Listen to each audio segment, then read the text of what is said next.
regardless of the energy path forward, Bitcoin mining is the perfect partner for a grid, a safe, stable, reliable grid, because what it actually allows us to do is monetize directly and put the billable maximum demand right up to the profitability limits of our capacity factor for all our generational plant.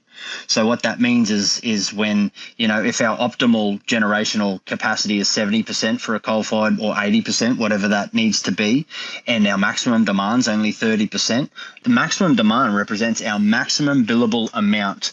The maximum amount of revenue that we're going to get to operate a grid is that maximum demand. So if we build out a grid with excess capacity to cater for the really worst of the days, we often build our grids out and forecast for, our worst 3 days worth of energy usage for the whole year.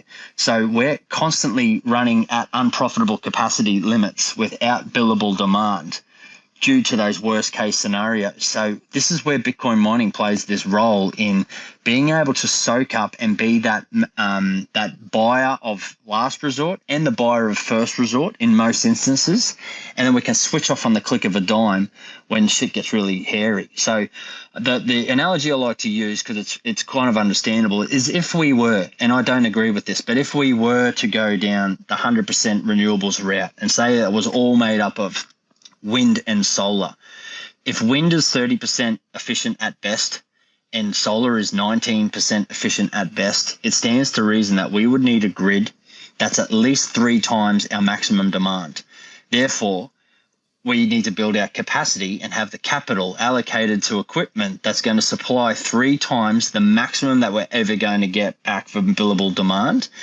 So this is where Bitcoin mining, as an example, can play a role in soaking up all of the excess of that 2/3 of capacity. In the event that we have, the low wind days and the storm that blows in and blanks out half of Queensland solar production, we can send a signal through, controllable, SEP2 controllers or whatever the case may be, or it might just be as simple as through your normal market signals through wholesale metering, to switch those rigs off and under, power purchasing agreements and so forth, those miners are actually profitable to sell off. And that's exactly what we experienced recently in Texas. Bitcoin miners in the month of August were paid $31 million just to switch off under these power purchasing agreements. They were there to guarantee a certain amount of demand that they would soak up while times are good. But in the event that, they just had a heat wave and they were down to about, I think it was 6% of spare capacity in their grid for Texas, they sent a signal to the Bitcoin miners and they paid them to switch off. And I guess that's how Bitcoin and energy are tied together, and how the Bitcoin mining specifically relates to grids. Have you got any sort of questions there? I guess I paused. There's about 1 million hands up as well. So sorry, guys, I went on a bit of a rant.